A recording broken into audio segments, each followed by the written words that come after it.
On se retrouve ici à Paris pour parler du mouvement associatif à l'occasion de ses 20 ans. Le mouvement associatif organise Droit de Cité et on va parler citoyenneté. On en parle ici toute la journée. On en parle avec notre invitée Anne-Claire Devauche. Bonjour. Bonjour. Merci d'être avec nous. Vous êtes vice-présidente du mouvement associatif, mais vous venez ici à ce titre comme vice-présidente de l'ACNAGEP, qui rassemble les associations, l'éducation jeunesse et l'éducation populaire. Et alors, je l'ai découvert, mais l'ACNAGEP rassemble 100 000 associations. Ça m'a paru énorme.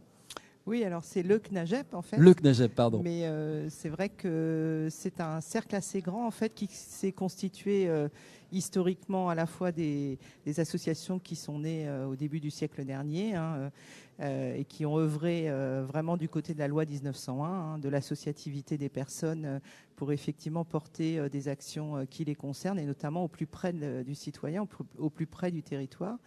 Donc des associations comme la Ligue de l'enseignement par exemple ou d'autres ont œuvré, ont commencé à tracer une trajectoire, on va dire, d'engagement par le bénévolat, d'engagement aussi à encadrer un certain nombre d'activités qui étaient déjà dans une diversité assez grande, celle de s'occuper des enfants, celle de travailler avec les familles sur des questions qui les concernent, dans une dimension aussi déjà d'éducation permanente.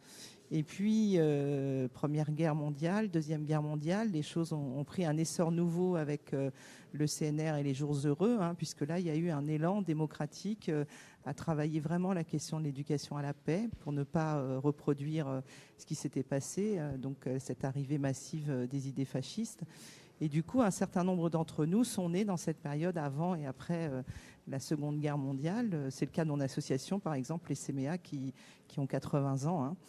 Et donc l'idée, c'était effectivement un projet, une philosophie d'encadrement et d'association, surtout des jeunes, les premiers concernés, on va dire, à des projets éducatifs, à de nouvelles activités, à des dimensions aussi de vivre ensemble. C'était l'action collective et vraiment au cœur, intrinsèquement liée à l'ensemble de nos projets. La question du vivre ensemble, de l'être ensemble, si je peux me permettre.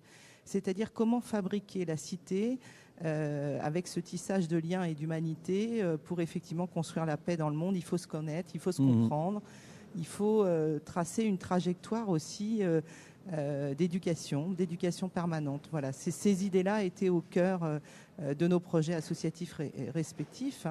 Et effectivement, quand vous me dites le nombre d'associations, tout citoyen ne le sait pas. Mais dans la cité, quand on va à l'école, par exemple, et qu'on reçoit le tract pour l'élection des parents d'élèves, derrière, il y a une association d'éducation populaire, la FCPE. Quand on est sur le droit des femmes et qu'on va au planning familial, derrière, il y a une association d'éducation populaire sur la question du droit des femmes. Quand on veut faire une activité sportive et qu'on le fait dans le cadre scolaire, on croise l'UCEP de la Ligue de l'enseignement sur les activités de sport scolaire à l'école.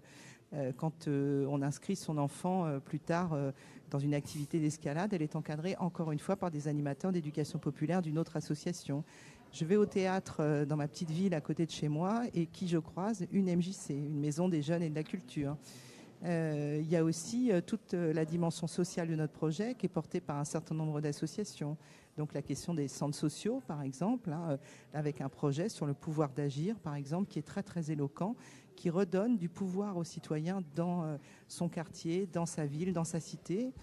Je n'ai pas cité les associations étudiantes, mais il y en a 100 000 voilà, associations. Les associations étudiantes, ici on est à la Cité internationale, universitaire de Paris. C'est un projet associatif d'éducation populaire au départ, puisque c'est des étudiants qui se sont mis ensemble dans cet état d'esprit d'être ensemble et de pouvoir effectivement combiner une action collective, une dimension aussi d'habitat, une dimension aussi tournée vers l'environnement. Aujourd'hui, deux causes sensibles sont arrivées dans les 15 dernières années pour nos associations. C'est bien sûr la question du développement durable et du développement raisonné aussi, en vue aussi d'une meilleure préservation de notre planète. Et puis aussi tous les enjeux de l'ère du numérique, puisque là aussi nous avons été confrontés à des actions qui visent à éduquer d'une manière critique aux médias, les citoyens et les jeunes en particulier.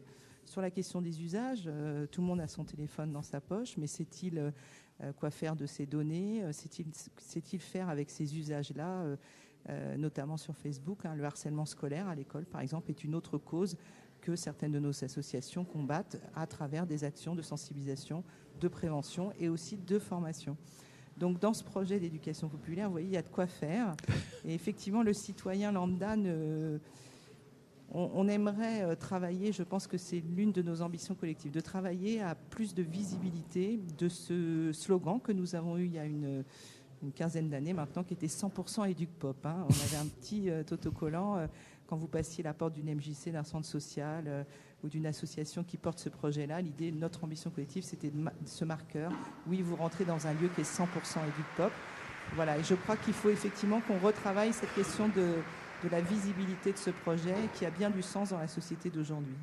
Merci beaucoup Anne-Claire Devauge, donc vice-présidente du CNAGEP. Je vous remercie.